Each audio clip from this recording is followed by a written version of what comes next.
Yangi tug'ilgan chaqaloqlarda sariqlik yuqumlimi? Bu juda ham ko'p onajonlarimizni qiziqtirgan savol ekan.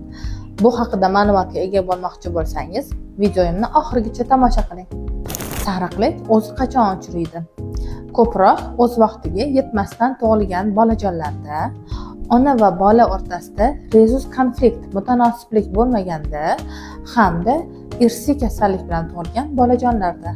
Bunday holatlarda nima qilish kerak? Albatta, birinchi vrach ko'rigiga olib borish kerak. Umumiy qon tahlili, qonning biokimik tahlili, jigarning o'zida tekshiruvi bizga yordam beradi. Davolash qanaqa bo'ladi? Og'ir yoki yengil darajasiga qarab, yengil darajasida konservativ davo qilinadi. Og'ir darajada albatta fototerapiyadan foydalaniladi.